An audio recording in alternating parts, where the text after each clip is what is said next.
저는 오늘 마가복음 4장 1절에서 9절까지의 말씀을 가지고 너희는 묵은 땅을 기경하라, 너희는 묵은 땅을 기경하라 라는 말씀으로 하나님의 말씀을 증거하도록 하겠습니다. 사랑하는 여러분, 예배 자리 나오실 때 어떤 마음가짐으로 나오셨습니까? 혹시 기대하는 마음, 또 사모하는 마음, 설레는 마음입니까? 아니면 그냥 금요일이니 습관처럼 나오셨습니까? 기대감입니까? 여러분, 제가 성막에서 예배를 배우다라는 책을 읽고 본질적으로 예배를 도대체 어떻게 드려야 될까 참 고민을 많이 하다가 이와 관련된 글을 보게 되었는데 정말 크게 와닿은 글이 하나 있었습니다. 제목이 이렇습니다. 예배라고 다 같은 예배가 아니다. 사람들이 드리는 예배마다 깊이가 다르고요, 그리고 하나님을 만나는 깊이가 다 다릅니다.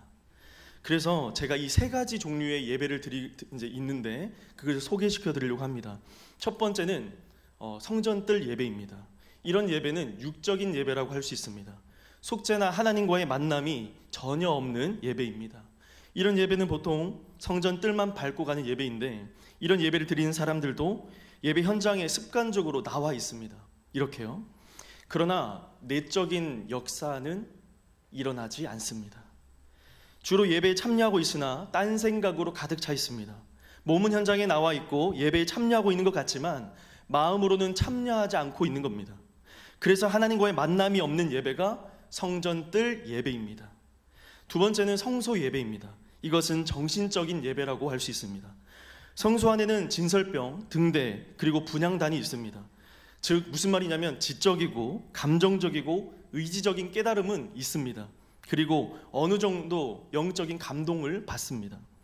주로 말씀을 통해 지적인 깨달음, 감정적인 눈물, 그리고 의지적인 결단을 하기도 합니다. 그래서 사람들은 이런 예배를 드리면 참 좋은 예배였다라고 말합니다. 그러나 이 예배의 결점은 거듭남이 없습니다. 즉 변화와 성장, 성숙, 그리고 성화의 과정이 없습니다. 자기 생각과 자기 고집이 여전히 남아서 자신을 꽉 붙들고 있으므로, 그래서 여러분 절대 바뀌지 않고 변화되지 않습니다. 하나님 말씀 뜻대로 살아가고자 하는 행동이 변화가 없다는 말입니다.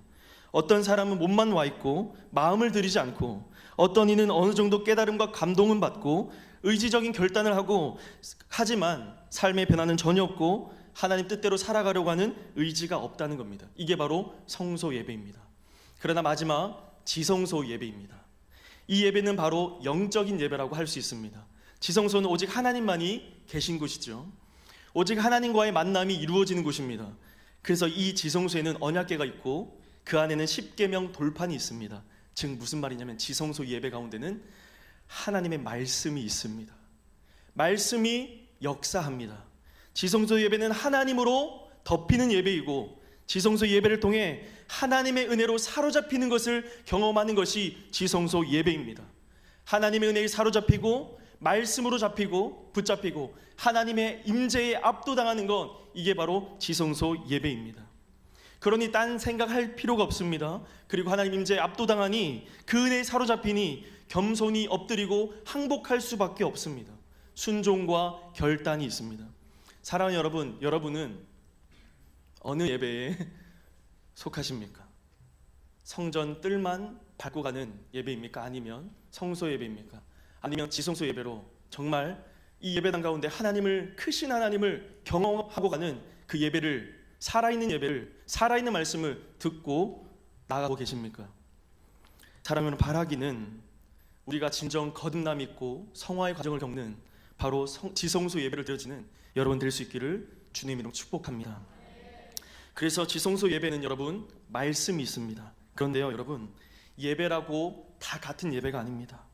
그러므로 우리 말씀을 통해서 하나님을 깊이 만나는 지성소 예배로 나아가야 합니다. 오늘 본문 말씀은 예수님께서 비유로 말씀하신 씨 뿌리는 자의 비유입니다.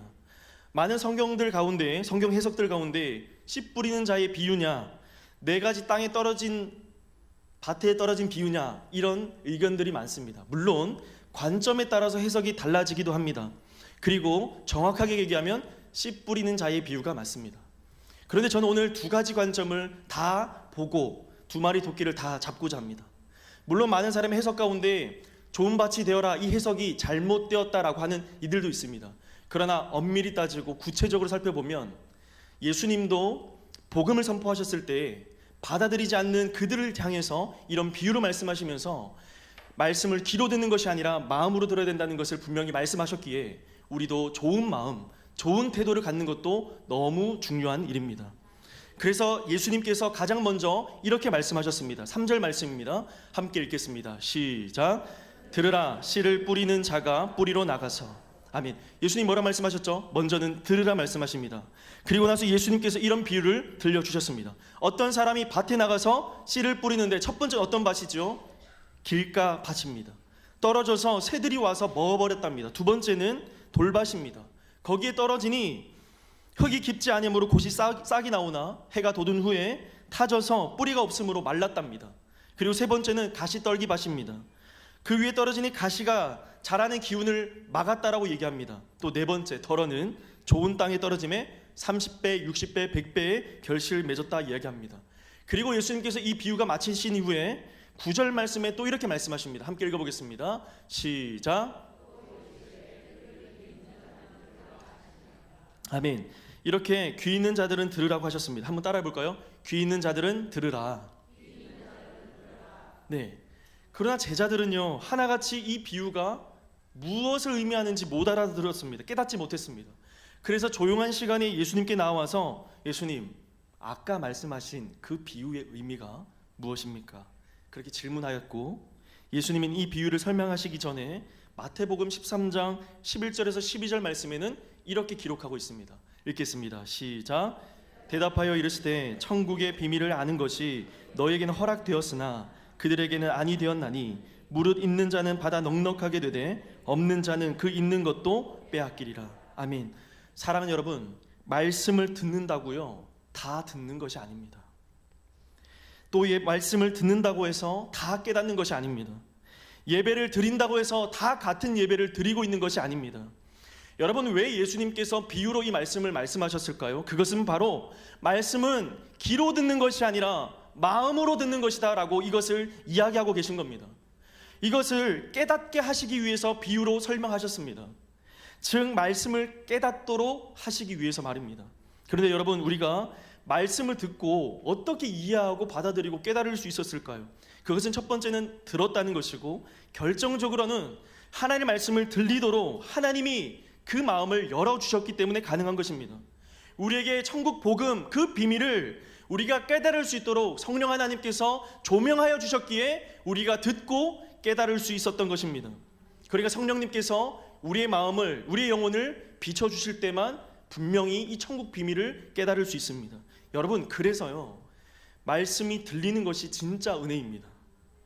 정말 말씀을 듣고 깨달았다는 것은 습관처럼 이 자리에 앉아있는 성전 뜰만 밟는 예배가 아니라, 성소 예배로 그치는 것이 아니라 그 말씀을 듣고 깨달아서 거듭나게 되는 것, 변화되게 되는 것, 그것이 바로 진정으로 말씀을 듣고 깨달은 자입니다. 사랑하는 여러분, 말씀이 진정으로 들려서 여러분 삶의 자리 가운데, 심령 가운데 살아 역사하시기를 주님 이름으로 축복합니다. 살아있는 말씀은 귀가 아니라 마음으로 들어서 성화의 삶을 살며 변화와 성숙을 이루어가는 그 과정을 거치는 것입니다. 그래서 예수님께서 먼저 들으라 말씀하시고 말씀하셨죠. 씨 뿌리는 자가 뿌리로 나갈세. 그럼 여기서 여러분, 씨는 무엇일까요? 누가복음 8장 11절에는 분명히 기록하고 있습니다. 함께 읽겠습니다. 시작. 이 비유는 이러하니라. 씨는 하나님의 말씀이요. 여러분, 씨는 무엇이죠 그러면? 하나님의 말씀입니다. 그래서 여러분, 씨의 품질은 어떨까요? 상중하. 상이요? 비교할 수 없죠. 품질의 가치를 매길 수 없습니다. 왜냐하면 하나님의 말씀, 그 씨는 진리이며 천국 복음입니다. 그렇다면 뭐가 문제입니까? 문제는 그 씨가 떨어지는 토양이 어떤가, 땅이 어떤가도 우리는 살펴보아야 합니다. 말씀이 떨어진 토양이 바로 우리 인간의 마음이라는 것을 누가복음 8장 11절에는 인간의 마음이라고 이야기하고 있습니다. 여러분, 씨는요 반드시 좋은 땅을 만나야 열매를 맺을 수 있습니다. 그러나 앞서 이야기했지만 씨의 품질이 좋으냐 아니냐 말할 것도 없습니다. 그만큼 여러분, 씨는 아무 문제가 없습니다. 하나님의 말씀은 문제가 없습니다. 그러면 뭐가 문제입니까? 우리의 마음이 문제입니다. 그래서 가장 먼저 해야 될 것은 좋은 씨앗을 찾아다니는 것보다 우리의 마음밭을 기경하는 것이 먼저입니다. 그래서 호세아서는 이스라엘 백성을 향해서 묵은 죄를 청산하고 신앙에 재출발할 것을 호소할 때에 너희는 묵은 땅을 기경하라 라는 표현을 썼습니다. 여러분, 기경이란 뜻이 무엇일까요? 묵힌 땅, 그리고 생땅을 일궈 논밭을 만들다는 뜻입니다. 생땅, 이 바로 묵은 땅은 쓸모없습니다. 방치되어 있는 땅입니다.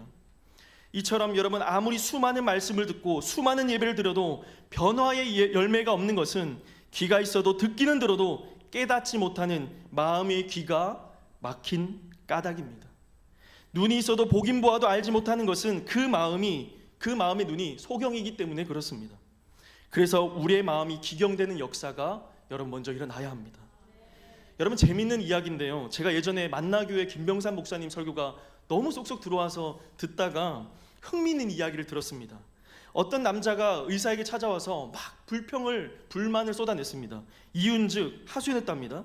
선생님, 요즘에 제가 만지는 곳마다 안 아픈 곳이 없습니다. 노화의 증상입니까? 무릎을 누르면 무릎이 아프고, 배를 누르면 배가 아프고, 머리를 누르면 머리가 아프고, 여러분 이제 안 아픈 곳이 없습니다 라고 하소연을 했답니다. 그래서 의사는 이렇게 지시를 했어요. 전신 엑스레이를 찍어보자고요. 그리고 엑스레이 결과를 1시간 정도 기다리고 결과를 면밀하게 검토했는데요, 의사 선생님께서 턱을 쓰다듬으면서 이렇게 천천히 이름을 열었답니다. 만지는 곳마다 아픈 이유를 이제야 알았습니다. 그래서 환자가 얘기했습니다. 그래요 선생님, 가슴 졸이는 마음으로 그럼 무슨 문제인가요? 어서 말씀해 주세요 얘기를 했습니다. 그리고 의사가 엑스레이 사진을 가리키면서 말했습니다. 다른 곳은 모두 다 아무런 이상이 없는데 손가락이 부러졌네요. 여러분, 엉뚱하고 우스운 이야기 아닙니까? 누르는 곳마다 아프다고 얘기를 했는데 정작 보니까 손가락이 부러진 것이 문제였습니다. 여러분, 좋은 땅, 좋은 마음, 좋은 태도, 이 부러진 손가락과 같지 않을까 생각해 보게 되었습니다. 씨 뿌린 자의 비유는 분명 하나님 나라의 비밀, 복음에 대해서 이야기하고 있습니다. 이미 예수님 당시에 천국 복음이 모든 자들에게 선포되었고 뿌려졌습니다. 그렇음에도 불구하고 듣긴 들어도 깨닫지 못하고 예수님의 복음을 거부한 이들이 얼마나 많았습니까? 듣긴 듣는다고 다 듣는 것이 아닙니다. 듣긴 들어도 깨닫지 못하는 사람들이 있습니다. 사랑하는 여러분, 부러진 손가락처럼 본인이 아프면서 다른 것 부위를 눌러보고 아프다는 것이 얼마나 어리석습니까? 여러분, 가장 먼저 우리의 누르는 우리의 손이 치유받아야 되는 것처럼 우리의 마음도 우리의 마음을 먼저 기경하는 일이 먼저이지 않겠습니까? 대체로 살아있는 생명체는 유연성을 가지고 있습니다. 부드럽고 연한 것이 특징입니다. 살아있는 나뭇가지는 부드럽게 휘어지지만 죽은 나뭇가지는 딱딱하게 굳어서 휘면 부러집니다. 사람 몸도 마찬가지입니다. 산 사람의 체온이 따뜻하고 몸의 마디가 부드럽게 움직이지만 죽으면 차디차게 굳어버립니다. 우리 몸속에 있는 장기들도 건강할 때는 연하고 부드럽지만 병이 들면 딱딱하게 굳어버립니다. 간도 말랑말랑하고 부드러워지면 우리 몸이 온갖 독소를 해독하지만 굳으면 간경화증이라는 무서운 병을 가지게 되는 것처럼 말입니다. 여러분, 사람의 마음도 그렇습니다. 건강한 마음은 동정심도 느끼고 사랑도 느끼고 기뻐할 때 함께 기뻐하고 슬퍼할 때에 함께 슬퍼할 수 있습니다. 그래서 예수님을 만나서 거듭난 사람은 마음이 절대로 옹졸해질 수 없습니다. 그러나 마음이 병들면 감각이 무뎌져서 불쌍한 사람들을 보아도 동정심이 생기지 않고 모든 판단의 기준이 내 자신이 됩니다. 마음이 딱딱해져서 그렇습니다. 그뿐 아니라 마음이 완고하고 완악해져서 교만해집니다. 여러분, 무엇이 문제입니까? 오늘날 이렇게 수없이 많은 예배를 드리고 수없이 많은 예배를 드리며 말씀을 듣는데, 하나님의 살아있는 말씀의 씨를 듣는데 여러분, 복음의 비밀을 깨닫지 못하는 우리의 마음의 문제가 아니겠습니까? 사랑하는 여러분, 우리가 먼저 오늘 해야 될 것은 우리의 마음을 기경하는 일입니다. 그럼 먼저 네 가지 밭을 살펴보고 빠르게 살펴보고 우리가 어떻게 하면 마음을 기경할 수 있을지 살펴보도록 하겠습니다. 여러분, 첫 번째 밭은 어떤 밭이었죠? 길가밭입니다. 바로 4절 말씀인데 우리 한번 다 읽어보겠습니다. 4절 말씀입니다. 4절 말씀 읽겠습니다. 시작. 뿌릴 새 더러는 길가에 떨어짐에 새들이 와서 먹어버렸고. 아멘. 먼저 길가밭은 농부 되신 예수님보다 다른 것들이, 세속적인 것들이, 그리고 다른 사람들이 더 많이 지나다닌 마음입니다. 여러분, 진리의 말씀이 아니라 예수님이 아니라 다른 사람들, 다른 기준들이 더 많이 밟고 다녔기 때문에 마음이 굳고 딱딱해진 겁니다. 그러므로 말씀의 씨앗이 흙 속으로 뚫고 들어가지 못하도록 대굴대굴 겉돌고 굴러다닙니다. 그러다가 결국에 어떻게 되느냐? 공중의 새가 날아와서 먹어버렸습니다. 이런 사람은 처음에 말씀을 듣긴 듭니다.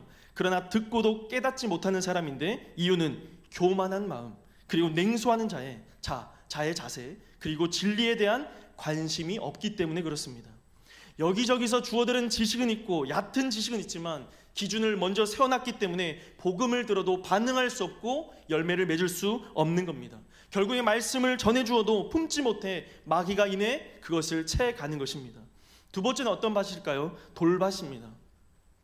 5절, 6절 말씀 우리 함께 읽어보겠습니다. 시작. 더러는 흙이 얕은 돌밭이 떨어지매 흙이 깊지 아니하므로 곧 싹이 나오나 해가 돋은 후에 타서 뿌리가 없으므로 말랐고. 아멘. 마가복음 4장 16절 17절에는 이렇게 이것을 표현하고 있습니다. 돌밭을 이렇게 표현합니다. 함께 읽겠습니다. 시작. 또 이와 같이 돌밭에 뿌려졌다는 것은 이들을 가리킴이니 곧 말씀을 들을 때는 즉시 기쁨으로 받으나 그 속에 뿌리가 없어 잠시 견디다가 말씀으로 인하여 환난이나 박해가 일어나는 때에는 곧 넘어지는 자요. 아멘. 이 사람은요, 말씀을 들을 때 즉시 기쁨으로 받습니다. 그런데 그 속에 뿌리가 없어 잠시 견디다가 환난이 일어나면 곧 넘어집니다. 처음에 말씀을 들을 때는 이해도 되고요, 그리고 관심도 가지고 열심도 냅니다. 그런데 믿음이 깊이가 없고 확신 없고 깊이 더 생각하지 못하여 뿌리를 내리지 못합니다. 외관상으로는 그럴듯하게 신앙생활을 하는데 그 속에는 변화가 일어나지 않는 겁니다. 회개하지 않은 채 바위같이 굳고 냉랭한 마음 가운데에 놓여 있는 겁니다. 그리고 세 번째는 어떤 밭일까요? 가시떨기입니다. 7절 말씀인데요, 함께 읽어보겠습니다. 7절 시작. 더러는 가시떨기 위에 떨어짐에 가시가 자라서 기운을 막았고. 아멘. 가시떨기 밭은 말씀이 어느 정도 뿌리가 내려서요 자라는 밭입니다. 말씀을 받았을 뿐만 아니라 말씀이 점차 삶에 뿌리 내립니다. 변화도 있고 성장도 있습니다. 그런데 결정적인 순간에 한계가 드러납니다. 숨겨져 있던 가시가 함께 자라니 결정적인 순간에 말씀의 기운과 씨앗을 막아버려요. 그럼 가시는 무엇일까요?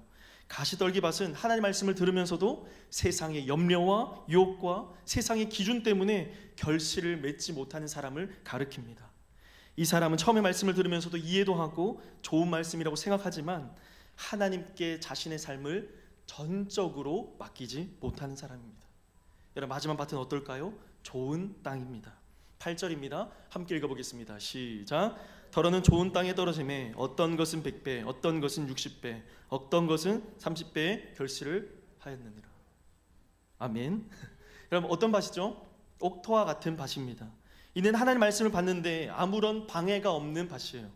이런 사람은 하나님의 말씀을 듣고 깨닫는 사람으로서 열매를 맺고 그 속에 바위나 돌멩이가 없어서 가시떨기에 뿌리가 남아있지도 않고 쟁기를 깊이 갈아엎을 때에 부드럽게 보드랍게 갈아엎어지기에 영양가가 많은 밭입니다. 이런 마음은 하나님 앞에 진실되고 정직한 마음이라고 할 수 있습니다. 사랑하는 여러분, 이런 사람은 말씀을 들을 때 그 생활 가운데 순종의 자리까지 나아가는 사람입니다. 여러분, 그렇다면 여러분은 어떤 마음 밭이신 것 같습니까? 길가입니까? 돌밭입니까? 가시떨기 밭입니까? 아니면 많은 열매를 맺을 수 있는 좋은 밭, 옥토와 같은 밭입니까? 여러분, 오늘 네 가지 밭을 짧게 살펴보았습니다. 그렇다면 우리는 어떻게 해야 될까요? 여러분, 사실 오늘 본문의 핵심은 뒤집어서 결론을 맺자면 스스로 좋은 땅, 좋은 밭이 되라, 이것이 핵심이 아닙니다. 여러분, 제가 이 말씀을 묵상하고 여러 주석을 살펴보고 연구하면서요 너무 답답하더라고요. 무슨 말이냐면 우리들의 마음이 너무 딱딱하고 완악해지고 또 화인 맞은 심령이라 아무리 말해도 듣지 못하고 깨닫지 못하는 것이 문제더라고요. 그래서 결론을 이렇게 맺었습니다. 그래, 밭은 스스로 옥토가 될 수 없다. 여러분, 이게 무슨 말이죠? 여러분, 밭이요, 길가밭이 내가 스스로 옥토밭이 될 거야 하고 밭을 갈아엎을 수 있습니까? 돌짝밭이 스스로 밭을 스스로가 갈아엎을 수 있습니까? 그럴 수 없습니다. 스스로 좋은 땅이 되기 위해서 땅은 노력하지 못한다는 겁니다. 아니, 스스로 할 수 없습니다. 길가가 스스로 좋은 밭이 되기 위해 자신을 갈아엎을 수 없고, 가시떨기 밭이 옥토가 되겠다고 가시떨기를 스스로 거둘 수도 없는 노릇입니다. 그럼 어떻게 해야 합니까? 누가 할 수 있겠습니까? 그 땅을 기경하고 갈아엎을 수 있는 것은 바로 농부만이 할 수 있습니다. 사랑하는 여러분, 오늘 성경 말씀에 무엇을 이야기하고 있습니까? 씨 뿌리는 자가 누구입니까? 우리의 농부 되신 예수님입니다. 이것은 좋은 밭이 되라, 그것을 이야기하는 것이 아니라 이미 하나님 나라의 복음은 선포되었으니 너희가 그것을 받아들이고 예수님을 주인으로 모셔라 이야기하고 있는 것입니다. 사랑하는 여러분, 우리는 예수님을 내 삶의 주인이라고 그렇게 많은 고백을 하지만 정작 거듭난 사람의 모습이 없습니다. 그러나 예수님의 복음이 우리 가운데 온전히 심겨진다면, 예수님께서 우리의 땅을 갈아엎어 주시면 길가밭도 좋은 밭이 될 수 있습니다. 정확한 것은 씨의 문제가 아니라 우리가 복음을 온전히 받아들이지 않는 것에 있습니다. 예수님께서 돌밭에 돌을 골라주시면 돌밭도 옥토가 될 수 있습니다. 가시떨기밭도 예수님께서 가시던 굴을 걷어내 주시면 그 밭이 옥토가 되고 열매 맺는 밭이 될 수 있습니다. 중요한 것은 여러분, 천국 복음, 즉 예수님을 받아들여야 합니다. 천국 복음이 온전히 믿고 거듭나는 것, 복음으로 다시 태어나는 이 삶, 그것을 여러분 우리는 다시 한번 깨닫고 주인 되신 예수님을 붙들고 살아가야 하는 것입니다. 여러분, 씨 뿌리기 전에 해야 될 것이 무엇이냐고 물을 때 농부는 밭을 갈아엎는 겁니다. 묵은 땅을 기경하는 일입니다. 사랑하는 여러분, 성령님께서 우리의 죄를, 우리의 연약함을 조명해 주셔서 밝히 보여주셔야 되고, 우리는 그 죄를, 우리의 교만함을, 우리의 악함을 들켜야 살 수 있습니다. 그래서 호세아서 10장 12절 말씀은 이렇게 이야기하고 있습니다. 함께 읽겠습니다. 시작. 너희가 자기를 위하여 공의를 심고 인애를 거두라. 너희는 묵은 땅을 기경하라. 지금이 곧 여호와를 찾을 때니 마침내 여호와께서 오사 공의를 비처럼 너희에게 내리시리라. 아멘. 여러분, 왜 이 당시 이스라엘 백성들의 마음이 묵은 땅이 되었을까요? 호세아 말씀을 전체적으로 살펴보면 이스라엘 백성들이요 두 가지 마음을 품었기 때문이라고 말해주고 있습니다. 이것은 무슨 말이냐, 하나님을 믿는 것 같지만 교묘하게 다른 한편으로는 바알을 섬기고 하나님보다 악을 사랑하여 마음이 나뉘어진 상태에 있었다는 것을 이야기합니다. 이게 바로 마음이 묵은 땅이 되었던 겁니다. 신앙생활하면서 하나님을 믿는 척하며 모든 생각과 계획과 하나님이 아닌 인간적인 계획과 생각, 계략을 세워 그렇게 살아가니 그것이 곧 우상이 되었고 하나님의 공의와 인애가 우리 마음 가운데 심겨지지 않은 겁니다. 하나님이 아닌 인간 왕을 따르고 세속적인 내 가치관을 따라 살아갔기에 하나님의 공의, 하나님의 사랑이 그 땅 가운데 심겨지지 않은 것입니다. 그러니 호세아 선지자는 북이스라엘에게 멸망을 계속 경고하고 있었던 겁니다. 여호와께 전심으로 돌아와라. 그래서 이런 찬양 있지 않습니까? 여호와께 돌아가자. 그러나 이스라엘 백성들은 돌이키지 않았습니다. 그래서 호세아 선지자가 정말 애타는 마음으로 묵은 땅과 같은 이스라엘 백성을 향해 애끓는 마음으로 선포하고 있는 겁니다. 너희는 묵은 땅을 기경하라. 너희는 묵은 땅을 기경하라. 여러분, 아무리 길가밭, 돌밭, 가시밭이라고 할지라도 복음이 제대로 심겨지면 그 밭이 갈아엎어지고 기경되고 살아납니다. 여러분, 그러면 이제 우리가 무엇을 해야 될까요? 어떤 밭인지 점검하는 것도 너무 중요하지만 우리의 농부 되신 예수님께 우리의 마음을 숨김없이 내어놓고 들켜야 삽니다. 세상 사람들은 자신의 죄를, 연약함을 감추려고 하지만 우리 그리스도인들은 하나님 앞에 우리의 죄악과 연약함을 들키면 들킬수록 하나님께 더 가까이 나아갈 수 있습니다. 이럴 때 진짜 복음을 우리는 경험하고 누리며 살아갈 수 있습니다. 하나님을 따르는 척 교묘하게 인간적인 기준으로 신앙생활하고 하나님의 뜻과 마음과 상관없이 내 마음대로 행한 것들을 모두 들켜야 합니다. 그래야 우리의 마음이 기경됩니다. 그래야 갈아엎어지고 우리의 마음을 내어놓을 때에 성령님의 강력한 빛이 우리의 어두운 마음을 비춰주십니다. 그래서 호세아서의 결론은 이야기합니다. 하나님을 찾아라. 하나님께로 돌아오라. 복음을 붙들고 그 마음에 복음을 씨앗을 뿌리라고 말하고 있지 않습니까? 그럴 때 에스겔 11장 19절과 같은 말씀으로 우리에게 회복을 선언해 주실 겁니다. 우리 함께 읽겠습니다. 시작. 내가 그들에게 한 마음을 주고 그 속에 새 영을 주며 그 몸에서 돌 같은 마음을 제거하고 살처럼 부드러운 마음을 주어. 아멘. 여러분, 우리 전하교회 성도님들의 마음밭이 부드러운 마음밭이 되시기를 주님으로 축복합니다. 옥토와 같이 되어서 하나님의 복음이 심겨지고 열매가 맺어지고 또 다른 교회를 세우고 성도를 세우는 그렇게 쓰임받는 전화교회 모든 성도님들 되시기를 주님 이름으로 축복합니다.